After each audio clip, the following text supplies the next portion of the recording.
Bienvenidas y bienvenidos aquí a una nueva entrevista en el Desconcierto. En esta ocasión vamos a tratar un tema que es bastante complejo, con bastantes números, muchas cifras, harto tema para enredarse, pero aquí lo vamos a desenredar. Lo vamos a hacer más sencillo, lo vamos a hacer más pedagógico porque tenemos un entrevistado especial que es experto justamente en hacer fácil estas cosas difíciles, que es Marco Kremerman de la Fundación Sol. ¿Cómo estás, Marco?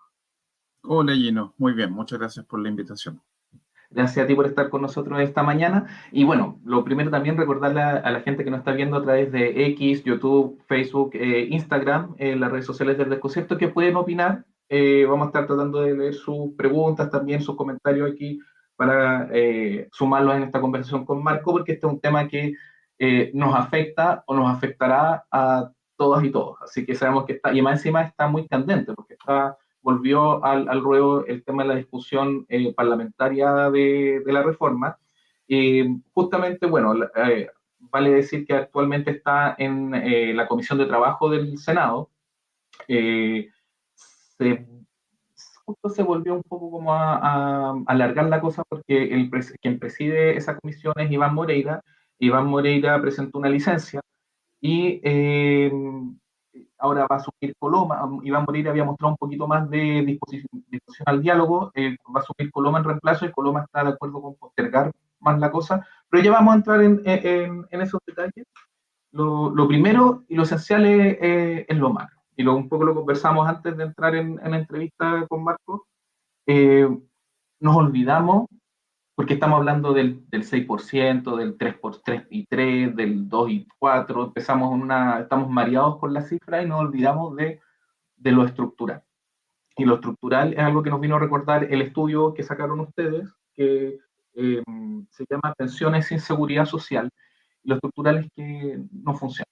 No funciona el sistema de capitalización individual, no está entregando las pensiones mínimas, incluso en situaciones como bien ponderadas, con ahorros de sobre 100 millones de pesos, ustedes dicen, se evalúa que no alcanzan a entregar ni 400, ni el sueldo mínimo, digamos.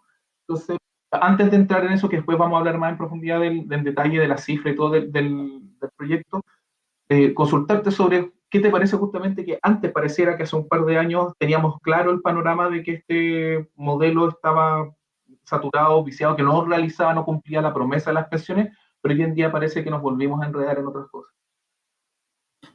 Así es, esa reflexión inicial. Yo creo que esto se produjo principalmente por dos razones.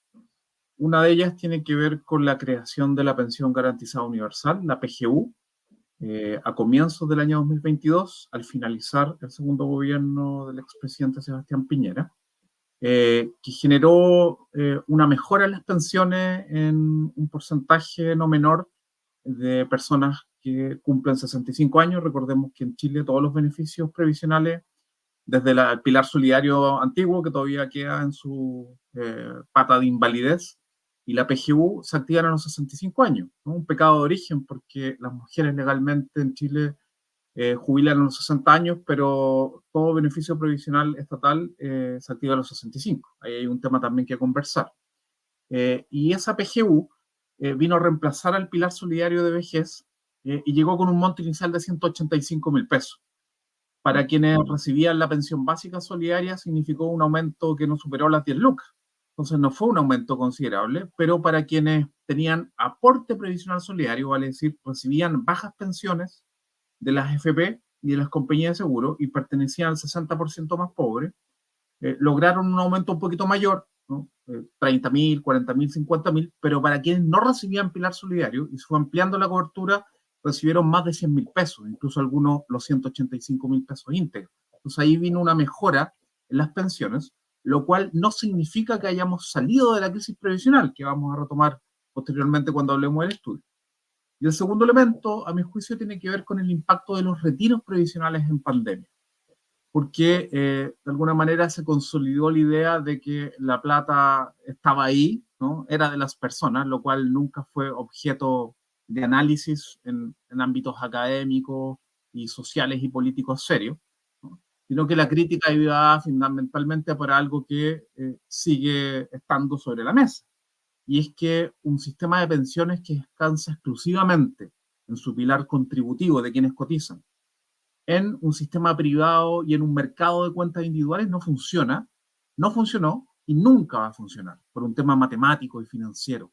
Va a ser imposible que funcione, aunque le echemos más benzina, como decía José Piñera. Vale decir, incluso, ¿no? Y creo que este es el dato más importante de todo, porque uno dice, ¿cómo testea un sistema de pensiones si funciona o no? Por las bajas pensiones. Entonces uno revisa las personas que se jubilaron el año pasado en Chile. Los nuevos pensionados del 2023 fueron 158.000 personas que se jubilaron el año pasado. La mitad de ellas, con lo que ahorró y con la rentabilidad que las AFP consiguieron para esos fondos, sacaron menos de 91.000 pesos de pensión autofinanciada. El resto logran mejorarlo a través del Estado, a través de su mismo aporte al Estado, con la PGU o el aporte previsional solidario.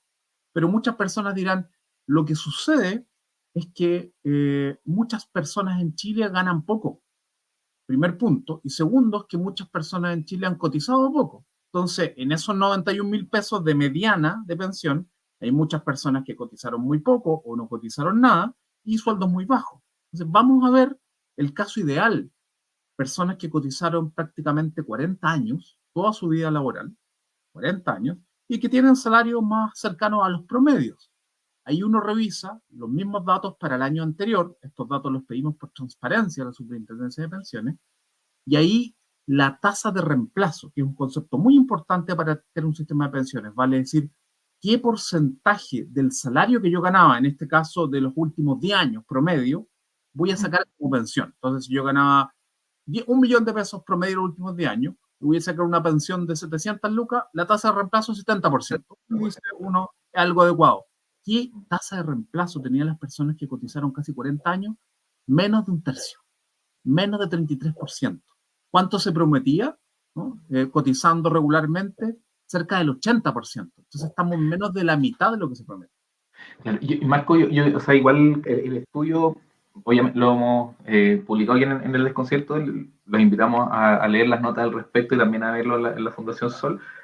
Claro, es muy contundente en esas cosas. Otro punto que yo creo que a mí me llamó mucho la atención justamente como para desmitificar ciertas cosas es que el 95% de las personas que apunta a lo que tú estás señalando. O sea, no solamente las personas que tienen bajo sueldo, que tienen lagunas, sino el 95% de las personas no alcanza el nivel de ahorro requerido por el sistema de capitalización individual para alcanzar una pensión superior al sueldo mínimo.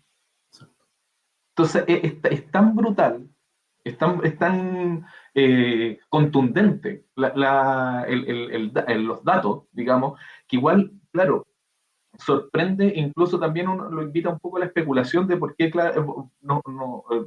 le conviene de repente pareciera que enfrascarse en estas minucias, digamos, de algunos fórmulas y porcentajes, etcétera, en la discusión y cuando se habla del tema de pensiones, en vez de volver como a lo estructural, al problema y decir como un poco con qué cara, digamos, se defienden o se apoyan ciertas cosas cuando el entramado está tan débil y tan demacrado. Entonces, bueno, un paréntesis, aquí tenemos un mensaje de Vanessa Pérez que dice, gracias Fundación Sol por el trabajo que realizan. Le recordamos también a las personas, pueden escribir ahí a través de YouTube, X, Facebook e Instagram. Sus comentarios, entonces, pero eso como que perturba, pero bueno, al mismo tiempo, también lamentablemente la realidad es la realidad. Y el Senado y en donde se avanzan en las cosas y en las reformas, que como estamos hablando que ahora está en la Comisión de Trabajo del Senado, se está negociando la actual reforma de pensiones del gobierno, incluso esta reforma de pensiones que viene a moderar un poco o a tratar de apoyar un poco estas últimas reformas de la PGU y otras para tener un poquito más de pilar solidario. Incluso a eso se ha visto una oposición bastante fuerte. De hecho, una de las críticas que se dice, que han dicho los senadores Rubinó, Galilea, por ejemplo, que están ahí, eh, es que esta propuesta del gobierno es un cascarón, casi un cascarón vacío, que no tiene unidad teórica, que no está bien diseñada. No sé si tú lo has podido revisar, qué te parecen esas críticas, cómo estás viendo también cómo se está llevando la discusión parlamentaria. Claro, de hecho, en Fundación Sol tuvimos la posibilidad hace un par de semanas de exponer en la Comisión de Trabajo y Previsión Social del Senado. Nos invitaron a exponer nuestra opinión sobre el proyecto de ley. También lo hicimos en el primer trámite constitucional en la Cámara de Diputados y Diputadas. Y en ambas instancias mencionamos nuestra preocupación. En primer lugar, por la situación que el sistema previsional mantiene en Chile hace décadas, ¿no? Y el tipo de discusión y debate que se da. Se da un debate como si el sistema de pensiones chileno necesitara pequeños ajustes, pequeñas modificaciones.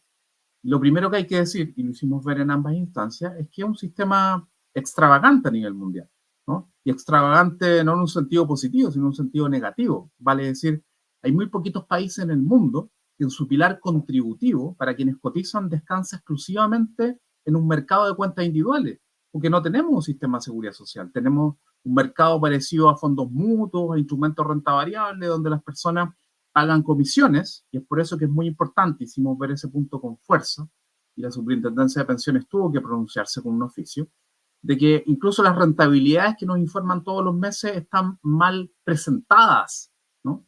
Porque una cosa es decir, el valor de la cuota en las cuales invierten las personas, que es algo complejo quizás de explicar, pero en lo cual se expresa la plata de la cotización del 10% cada mes, es distinto a la rentabilidad que va a recibir el trabajador o trabajadora al final de sus días, que tenemos que descontarle las comisiones que pagan, ¿no? Porque cuando uno hace una inversión, porque esto no es seguridad social, es un proyecto de inversión, uno para sacar cuánto me rentó la inversión tiene que descontar lo que invirtió. Lo que invirtió es lo que yo cotizo todos los meses y las comisiones que se pagan a la AFP.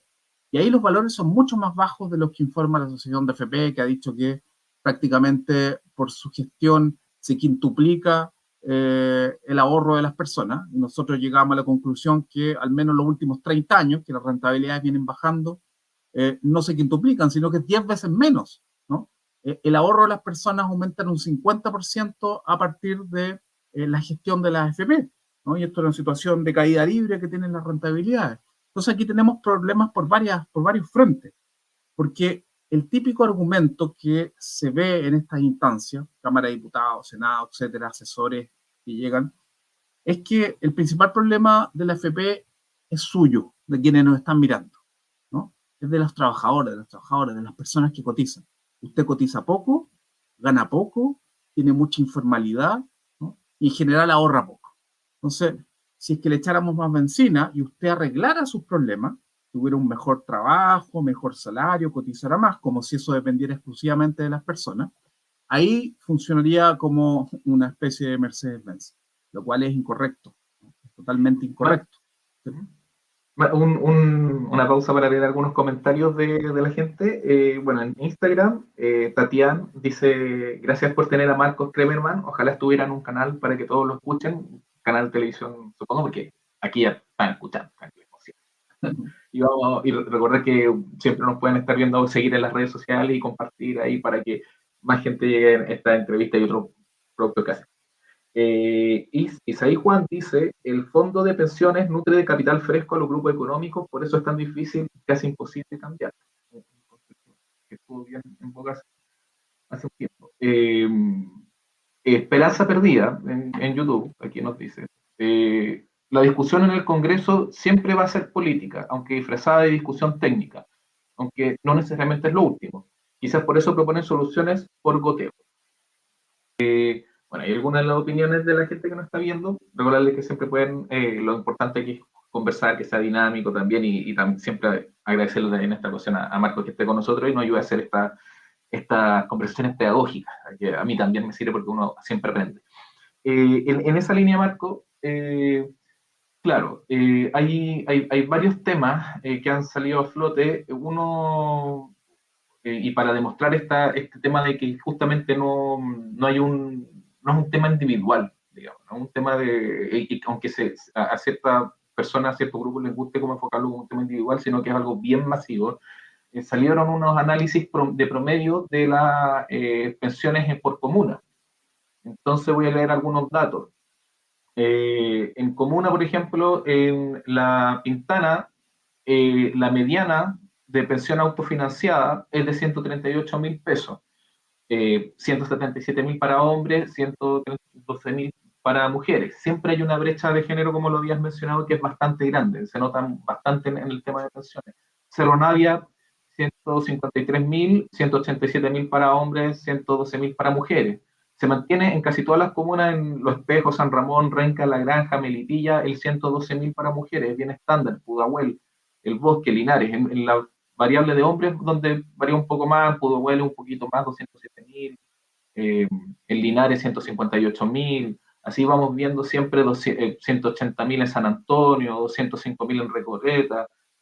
En Quinta Normal sube un poco la mujer a 123.000, pero estamos hablando de, es que hay que sentarse a escuchar estos números: 120.000 pesos de pensión autofinanciada, 200.000 pesos cuando el sueldo mínimo estaba en 460, ahora subió a 500.000. Entonces es bien, y son comunas muy populosas, y claro, ¿y dónde se quiebra el esquema? Evidentemente en Las Condes, en Lo Barnechea, en Vitacura, que ahí creo que Vitacura es la malta como con 800.000 pesos. Pero el resto de la mayoría de las comunas tiene esta, digamos, estas variaciones bien fuertes. Entonces volvemos a ese punto un poco como, claro, es masivo, es amplio, pero ¿por qué se vuelve constantemente al tema de la responsabilización individual? ¿Por qué caemos en eso? Yo creo que de parte de quienes han acumulado poder en estas últimas décadas, la propia AFP, Asociación de AFP, gremios empresariales en su conjunto, un conjunto importante también de partidos políticos, es mucho más conveniente echarle la culpa al empedrado, siempre a las personas, ¿no? Usted se endeuda, usted no tiene adecuada educación financiera, ahorra poco, etcétera, versus ver una situación país que ha habido un error fundamental, ¿no? Que ha habido una imposición que se hizo en dictadura de crear un sistema inédito a nivel mundial, en ese momento no existía en otra parte del mundo, porque es muy distinto que cualquier país democráticamente puede considerar que debe tener un pilar complementario, tal como lo dice la OIT, de cotización, de capitalización individual, de ahorro privado complementario. Algunos países lo tienen, no son muchos, pero algunos países lo tienen como complemento a su pilar público, donde hay un seguro social, donde hay un beneficio definido. ¿Qué es un beneficio definido? Donde las personas, al momento de cotizar, saben que si cotizan 40 años van a tener una tasa de reemplazo definida de 70%. Si cotizan 30, 60. Si cotizan 20, menos, etc. ¿No? Porque acá también está este mito de que un sistema de reparto con lógica de seguridad entre generaciones, de solidaridad entre generaciones, lo que hace es sacarle dinero a las personas que cotizaron más para mejorar las pensiones de quienes no cotizaron o cotizaron poco, ¿no? Lógicamente hay una lógica de solidaridad, pero el que cotiza más va a sacar mejor tasa de reemplazo, ¿no? Y aquí lo que uno observa en un sistema de cuentas individuales, incluso tomando el caso que tú mencionabas de Las Condes y Lo Barnechea y Vitacura, es que esas personas también son afectadas por el sistema de cuentas individuales. Porque, por ejemplo, en otro de los estudios que publicamos hace un poquito atrás, tiempo atrás, que se llama Pensiones bajo el mínimo, mostrábamos que quienes cotizaron el año pasado, se jubilaron y cotizaron casi 40 años y tuvieron un ingreso promedio los últimos 10 años de cerca de 1.340.000 pesos, sacaron una pensión promedio de 435.000 pesos. Entonces, en esos sectores, que probablemente está más correlacionado con comunas como las que tú mencionaste, la tasa de reemplazo no supera un tercio del salario que ganaban esas personas. Entonces, aquí desde el que más gana, ¿no? De los que cotizan, obviamente, los que más ganan no cotizan en la AFP, llevan su inversión a otros lados, y de los que menos ganan, están todos afectados. Hay una afectación completa.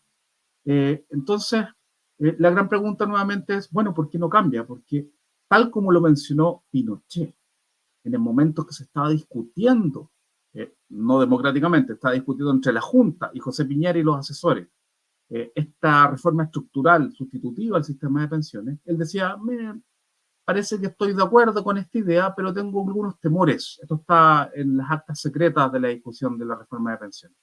Y mis temores es que aquí van a haber 4 o 6 imperios que van a ser los que creen las FP, que se van a enriquecer y que van a tener controlado nuestro país en 10 años más. Esto está textual, el acta secreta. Y creo que fue bastante premonitorio sus reflexiones y sus temores. Efectivamente, cuando hoy día vemos que tenemos 7 AFP, de las cuales 4 controlan casi el 90% de los activos que se administran, que hoy día son 182 mil millones de dólares, equivalente a cerca del 60% del PIB chileno, sin duda el poder que tienen es tanto, el dinero que tienen es tanto, con las comisiones que pagan los trabajadores y trabajadoras, hacen publicidades gigantescas, que permanentemente el bombardeo es que en su plata, de que se hace cualquier cambio, usted va a verse afectado, de que se le están tocando su bolsillo, cuando incluso ellos con esa publicidad están haciendo una mala publicidad y una falsa publicidad en torno a las rentabilidades reales, efectivas, para los ahorros que administran, que son mucho más bajas de las que ellos dicen y no quintuplican, ni cuadruplican, ni triplican en los últimos 30 años los ahorros que administran. Claro, ahí ha sido bien notoria la campaña de publicidad en distintos medios y bien fuerte. Entonces, claro, ahí se nota, hay harto recurso detrás. Bueno, en Norma Martínez Jara en Instagram nos dice gracias Marco, ya el desconcierto por informar. Aquí tenemos a Darío Salinas, disculpe, que nos dice, la función de la derecha es cuidar la plata de los que más tienen. Es increíble que en Chile tantos diputados y senadores tienen invertida plata en la FP. Claramente lo defenderán a muerte. Hay que avanzar sin ellos, dice Darío Salinas. Ricardo Francisco Ibáñez nos dice, la tasa de reemplazo en general es del 30%, algo que había mencionado Marco hace unos minutos. Promedio más o menos, como 30%. Así se debiera presentar para que la gente entienda. Por ejemplo, una persona que gana 500.000 tendrá una jubilación de 150.000 después de haber ahorrado durante 30 años. Claro, Marco daba el ejemplo de con 1.000.000, una pensaría que podría ser 700.000 si fuera una tasa de reemplazo de 70%, pero aquí en Chile como menos el 30% sería si uno gana 1.000.000, esperar unos 300.000. Que nuevamente estamos hablando de esto, que son cifras que están bajo el sueldo mínimo. O sea, con un sueldo decente, digamos, de 1.000.000 y tanto, 2.000.000, etcétera, se alcanza apenas, incluso con esos sueldos decentes buenos para la realidad económica chilena, no se alcanzan cifras magras, que es un buen detalle que señalabas, que claro, no es solamente, este sistema no solamente le afecta a los que menos tienen, sino que también perjudica incluso proporcionalmente a los que más, les entrega poco rendimiento a los que más tienen. Y Esperanza Perdida nos vuelve a escribir, dice, la famosa industria de defensa de la riqueza siempre va a apoyar a la AFP, aunque la evidencia de su fraude esté a la vista. Y usará todos sus tentáculos para mantener su estatus, incluyendo la prensa. Bueno, sí, es complejo este escenario y por eso también se agradece siempre este tipo de estudios en que entran a picar, entran en detalle con números, con evidencia, a contrastar ciertas cosas y también a reenfocar la perspectiva. Por ejemplo, hay una de las cosas que se rescata de este estudio es que viene a mostrar un poco cómo es el proceso, el trasfondo de la generación de la entrega final de las pensiones, porque ustedes dicen ahí, claro, que uno tiene una certidumbre, una certeza de un factor, que es cuánto uno va a imponer. Todos sabemos que vamos a imponer 10% todos los meses, pero no tienes ninguna certeza ni confianza en cómo ese 10% en qué va a terminar, eventualmente, en cuánto te va. Entonces aquí un poco se avanza en ello. Y hay unos datos bien interesantes, ya entrando más de lleno en el estudio, que dice hasta el 77,5% de los hombres y el 88,6% de las mujeres, siempre con esta brecha de género muy perjudicial, tienen menos de 50 millones ahorrados. Y eso implica que más o menos en el análisis que ustedes hacen, que te permite tener una pensión autofinanciada, de lo que uno solamente se financia, de 250.000 promedio para los hombres, 229.000 promedio para las mujeres. Entonces, la gran mayoría de las personas está como en ese sector. Y volvemos al otro dato que también era bien importante, que era el 95% de las personas no alcanza el nivel de ahorro para poder recibir posteriormente una pensión que esté en el rango del salario mínimo. Entonces, ahí no sé si tú quieres compartir algunos también detalles que tú creas como bien relevantes del estudio, que sean como importantes de comunicar. Sí, hay dos cosas relevantes. Primero, efectivamente, actualmente con PGU, ya 2 años de PGU, más del 70% de las pensiones que se pagan en Chile están por debajo del salario mínimo, incluyendo los subsidios del Estado. Esto es gravísimo, incluyendo los subsidios del Estado.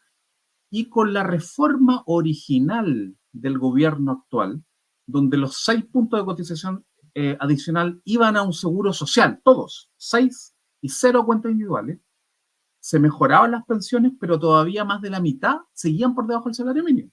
Para que veamos la magnitud de la crisis profesional, vale decir, creando un seguro social de 6%, logramos bajar la insuficiencia de las pensiones o aumentar las pensiones, pero todavía más de la mitad iba a seguir por debajo del salario mínimo.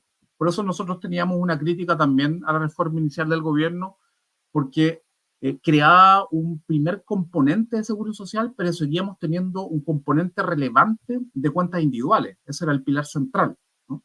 Eso es un primer punto. Y lo segundo, el objetivo central de este estudio es mostrar de la manera más didáctica posible, porque esto es complejo, cómo se calculan las pensiones en Chile.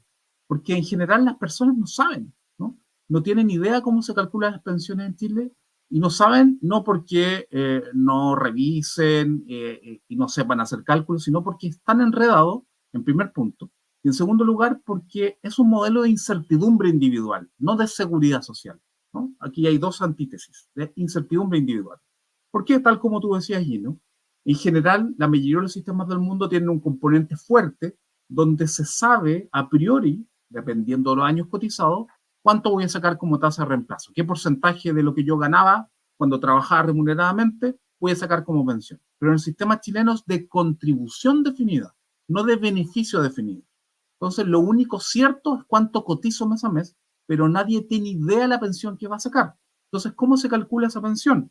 Al momento de llegar a la etapa de jubilación, yo veo mi saldo, 10 millones, 20 millones, 50 millones, 100 millones, y lo divido por un componente que es muy alejado de lo que estamos acostumbrados a escuchar, que es el CNU, que significa capital necesario unitario. ¿Qué es esto? ¿No? Esto es un componente que depende de 4 variables.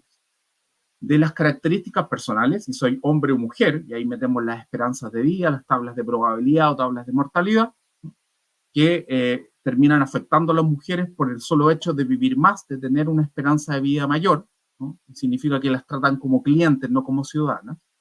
Segundo elemento, de la composición del hogar.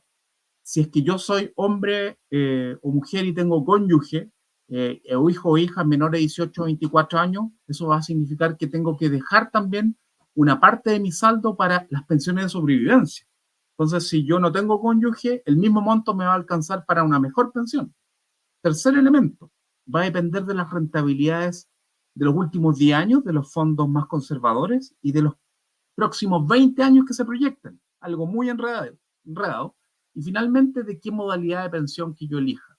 Si dejo la plata en la AFP, retiro programado, o la llevo a una compañía de seguro, renta vitalicia. Todo eso lo meto en una juguera y llego a un valor. Entonces, al final de eso, digo, a ver, yo tengo 50 millones. ¿Para cuánto me alcanza?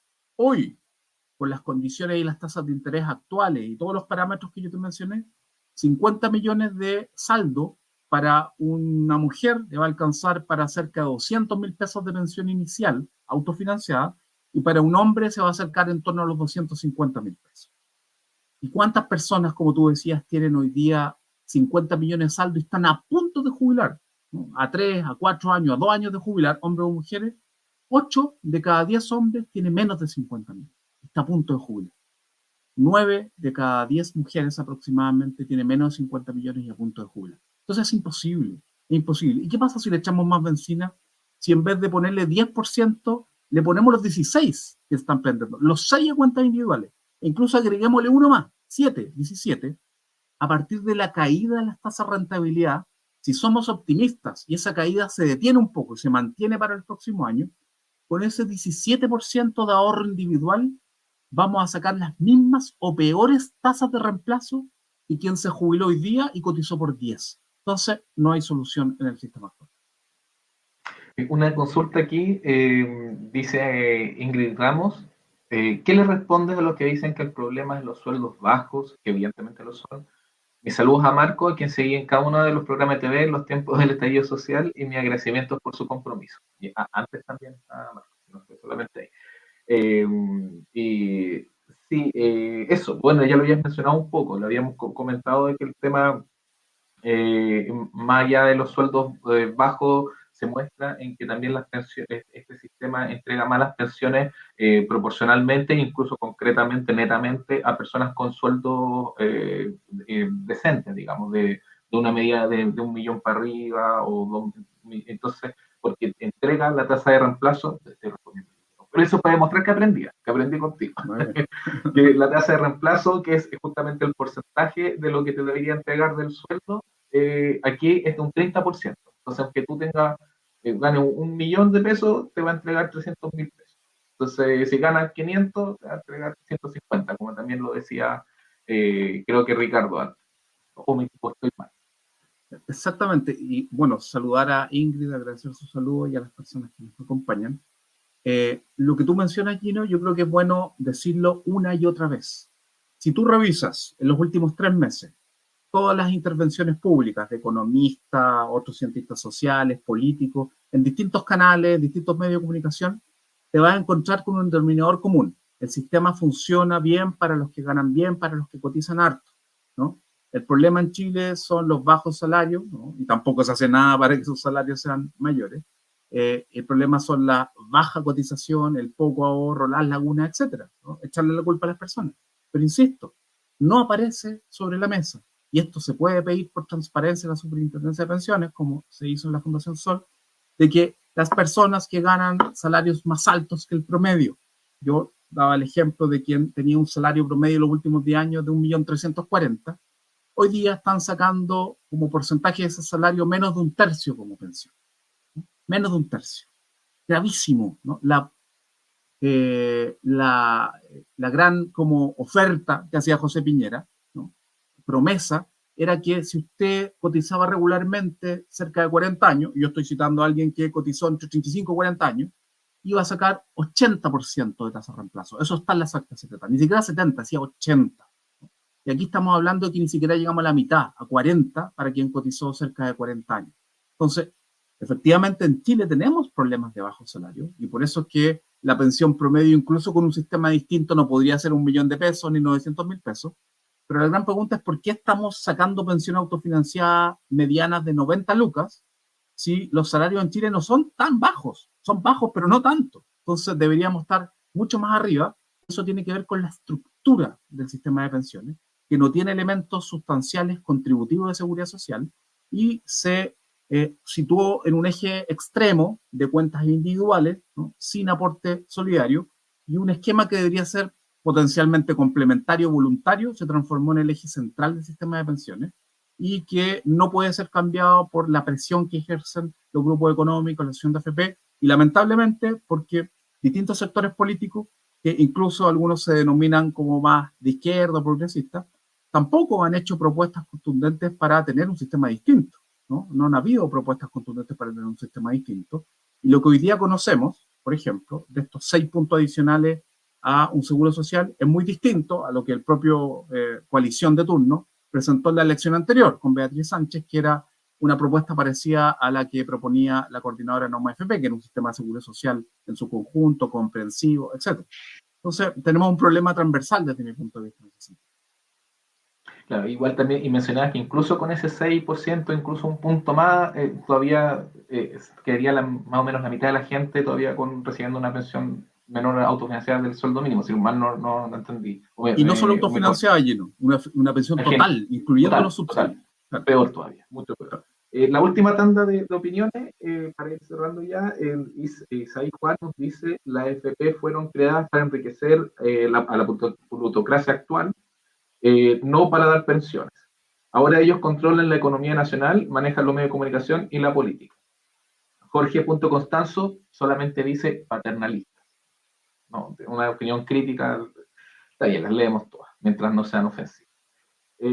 Javier Vidal Mesa nos dice: un saludo para ambos, gracias por enseñarnos. Y aquí en red de Facebook, Ricardo Francisco Ibáñez nos vuelve a escribir, dice: la tasa de reemplazo de las Fuerzas Armadas Para ellos, aquellos que cotizaron 30 años, tendrán una pensión del 100% de su última remuneración. Enorme. Ejemplo, si gana como remuneración 1 millón, al jubilarse ganará como pensión 1 millón. Entonces estamos hablando de una diferencia sideral, que también es un tema que se ha mencionado harto, claro, estas disparidades en tema de pensión. Marco, ya como estamos un poquito pasados, pero te dejo aquí el espacio para cerrar con las ideas más relevantes que quieras compartir con las personas aquí en el despacio. Gracias, Gino. Lo primero es mencionar que, en particular, quienes defienden el sistema de la AFP, y como se ha dicho por ahí, la industria protectora de la riqueza en su conjunto, también están en un problema, ¿no? Porque en esta pasada no pueden dejar de subir las pensiones. Eso es lo que está sobre la mesa. El gobierno tuvo una propuesta, en la Fundación Sol estamos en desacuerdo en ciertos parámetros y paradigmas y estructurales, pero al menos la propuesta inicial del gobierno mejoraba las pensiones actuales de manera no menor. Y uno esperaría que cualquier alternativa de la oposición o de quien sea iguale o mejore esa propuesta. Y hoy día lo único que se dice es, ¿sabe qué? En general, nada o muy poquito para seguro social, que es la única forma, no hay otra, de mejorar las pensiones actuales, sino la otra sería aumentar sustancialmente la PGU, ¿no? Y tampoco hay recursos para eso, y tampoco hay espacio para una reforma tributaria contundente. Entonces, en ese espacio político no habría cómo subir las pensiones actuales.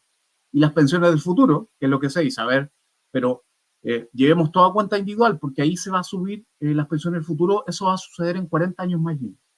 Y va a ser nuevamente una promesa incumplida, porque matemáticamente, insisto, quien cotizó 10% y hoy día se jubiló, va a sacar más, ¿no? O la misma pensión y tasa de reemplazo que quien cotice 17% y se jubila en 40 años más por las caídas de las tasas de rentabilidad. Entonces, en estos momentos, el sistema político quizás puede zafar por alguna razón de ciclo, ¿no? Estructural, mundial, político, pero esto se va a dar vuelta rápidamente porque hay un tema de condiciones de vida materiales, que las pensiones tienen que mejorar, y si no mejoran ahora, no 10 lucas ni 20 lucas, sino de manera más contundente para mejorar la calidad de vida de las personas, este problema va a explotar en un año más, en 2 años más, en el próximo gobierno de manera inmediata. Entonces, algunos saben esto, pero de todas maneras saben que también hoy día tienen mucho poder y por tanto quieren pasar su agenda por encima sin pensar en lo que viene en un año más o en 2 años más. Entonces, ojo que a propósito de una de las personas ahí que nos escribía como una especie de esperanza perdida, claro, hoy día aparece un poco esa idea donde uno ve aquí no hay mucho espacio para mejorar las pensiones, pero esto se puede transformar en tremendo problema para el sistema político si no lo resuelven de manera adecuada, ¿no? Y técnicamente correcta y políticamente correcta prontamente. Perfecto. Muchas gracias, Marco, por acompañarnos esta mañana. Esperamos también contar contigo más adelante porque este tema, como bien decía, no se termina, no se va a terminar hoy, mañana, da para largo. Hay que ver cómo va a evolucionar la reforma, si es que hay, si es que no hay, si es que aparecen otras propuestas que, como bien dice, hasta el momento no hay, no había contrapropuesta. Y todo eso lo vamos a tener que ir analizando y, bueno, siempre es bueno tomarse un tiempito más calmadamente para conversar en profundidad estas cosas. Así que eso, muchas gracias y esperamos verte en una próxima ocasión por acá. Sin duda, muchas gracias a ustedes. Hasta la próxima. Nos vemos. Chao, chao.